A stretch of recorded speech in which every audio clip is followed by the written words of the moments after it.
Good afternoon, everyone. This is Joyce Cook with Sobering Truths. I have a special guest today, Miss Sidney Grant from the Arkansas Game and Fish Commission, and I would like to her to introduce herself and tell what her role is at the Arkansas Game and Fish Commission. Yes, ma'am. So I'm a sergeant with the Enforcement Division. I've been with Game and Fish for a little over 10 years now. Previously, I was a game warden assigned to Sevier County for about 7 years, and then ever since, I've been the voting law administrator for Arkansas. Oh, that's great. Um, what what percentage of boating accidents or fatalities in Arkansas involve alcohol consumption each year?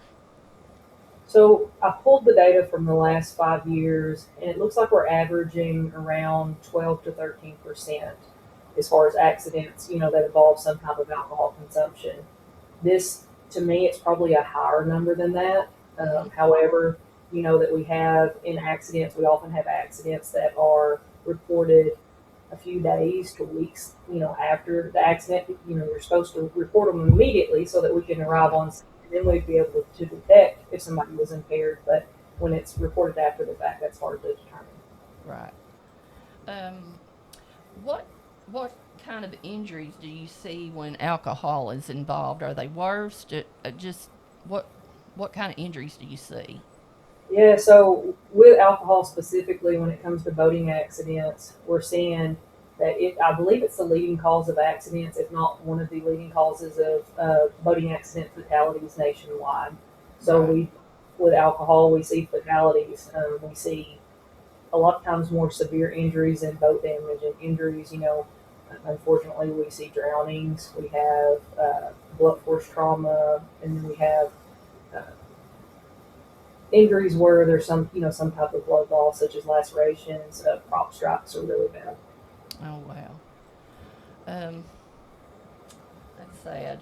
Um, so how does Arkansas law define being legally under the influence while operating a motorized vessel? Yeah, so in Arkansas, it's illegal to operate or be in actual physical control of a motorboat while intoxicated or impaired. So by alcohol or drugs. So for an adult, that's going to be a alcohol concentration of zero point zero 0.08 or more, and for someone under 21, that's going to be zero point zero 0.02 or more. Oh wow, I didn't know that part. Yeah. Um, so, what is one thing that people don't know about boating under the influence?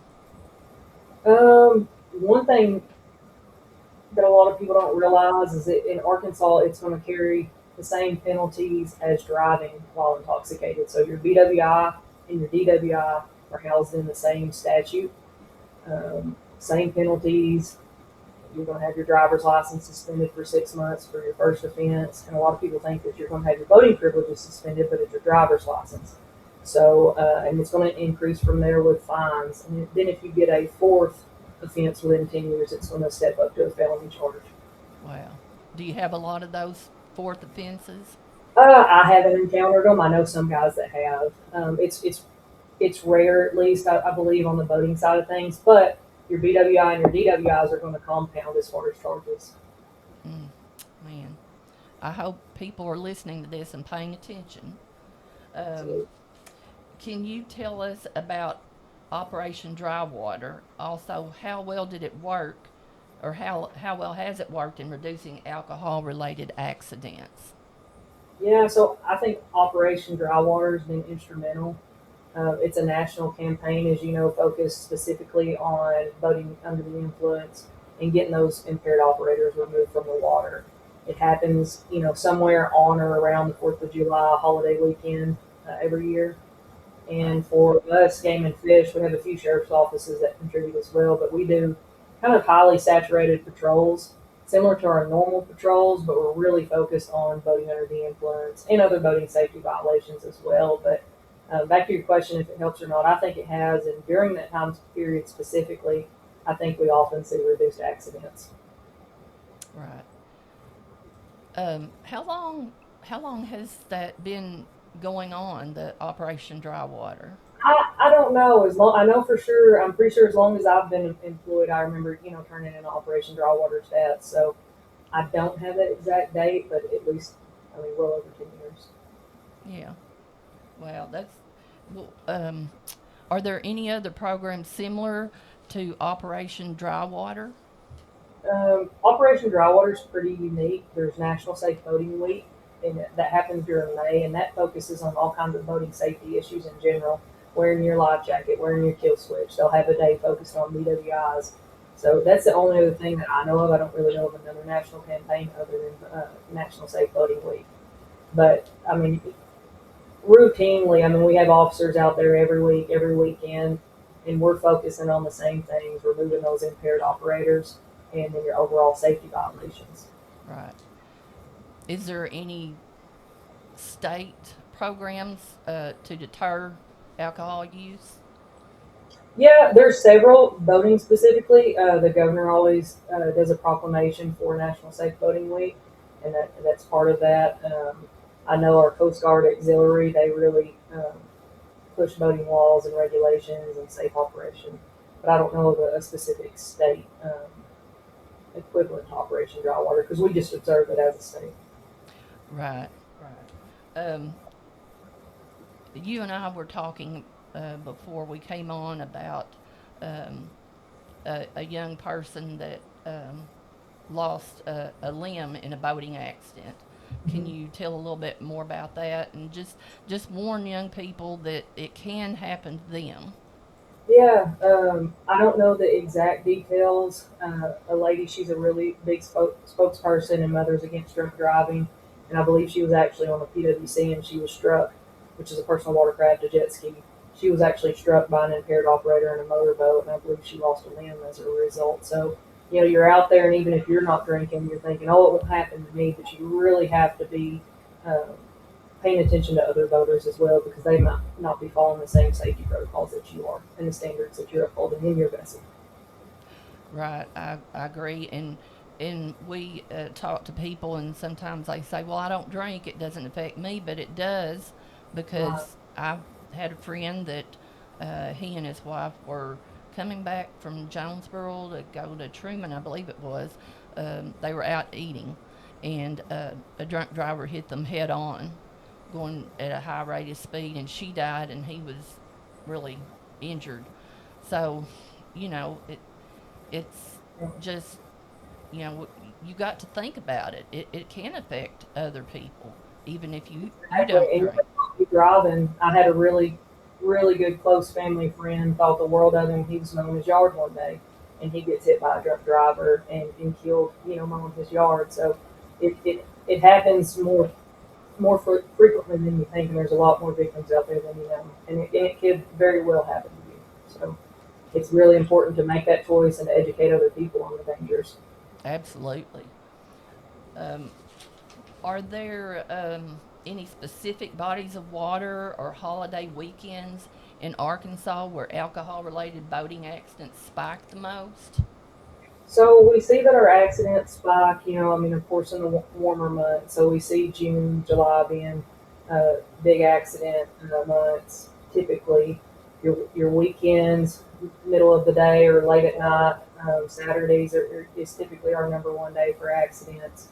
Um, as far as particular bodies of water, we see the majority of our accidents on your major bodies of water where you have highly populated areas or you have a lot of people coming in from out of state. Whether you have a lot of actual residents there, it's populated due to tourism. So Lake Hamilton, Beaver, Bull Shoals, Greers Ferry, Lake Washita, the Arkansas River, the White River, they're always some of our on the highest of our list. I salute you all for doing what you do, because I'm sure you probably have dealt with more than one belligerent person that's been drinking too much, and that's really hard. Yeah, unfortunately, and I appreciate y'all having this podcast. Kind of keeping that, pushing that awareness out there. And you're not trying to stop anyone from having fun, you're trying to stop them from hurting themselves or others. And people, I think, like you mentioned before, they have this mindset of it can't happen to me. but Mhm. you've got to think of safety, especially when you're in water or in a car. Or, and what bothers me is little kids. Do you ever see little kids in a boat where the adults are drinking and driving the boat? Yeah, we have encountered that before. It's very unfortunate, for them to choose, make that choice on the water and then have minors on there with them. It's Right. unfortunate in the beginning. I mean, I wish I could have everyone that gets on a boat make sure they have a safe boat operator, but unfortunately, are those people that make those bad decisions. Right. What I don't know if you know much about other states, but where is Arkansas in the boating safety? With the alcohol, or do we have a high rate, or are we in the middle of the rest of the states, or where do we I rank? think I think probably with our population, we're pretty steady. The states, you see a lot more instances of it, in your coastal states, Texas and Florida, and you have a lot higher populations there. So I think us having a lower than normal population, I think that helps us a little bit be on the lower end. Probably Uh, does. but I don't have the exact national data, but I do know some states are a lot higher than us. But a lot of it's due to population Right. and tourism. You and I were talking about, you mentioned the National Boating Safety Week. Can you tell us about that? Yeah, so that's something put on. I believe it's the Coast Guard and the NSVC. It's another organization. Trying to think of. I believe. Did I tell you it was going to be the 28th or the 22nd through the 28th next year? I 22nd, believe. yeah, 22nd through 28th and 2027. Yes. Yeah, but it's put on by the National Safe Boating Council, and that's in partners with the Coast Guard, and they really push that boating safety material out. So wearing your life jackets, wearing your kill switches, making sure you follow float plan. Just watch out for the weather. Just general safety tips that you really don't think of until you're out on the boat, or if you haven't taken motor ed. Right. So it's a good week and a good awareness week. Is there anything, uh, as we're tying up the loose ends here before we finish, is there anything that you would like for people to know that you'd like to tell them that you wish they knew when they go out boating, and if they're thinking about drinking? Yeah, I mean the kind of overall mindset that it can't happen to you. Unfortunately, it can, and we see it a lot. Yes. The job that we do, it's very unfortunate. So know that you need to have a sober boat operator at all times. Wear your life jacket. I know it's hot, but they make a lot of different styles now, such as inflatables. And Yeah. inflatables are not uh, for use on personal watercraft or cold water sport activities, but in general, just riding in the boat. They're usually a lot cooler. So grab you an inflatable life jacket, put it on, because that life jacket's only going to work if worn. And another thing you see with BWI stuff and under people under the influence operating, you have excessive speed.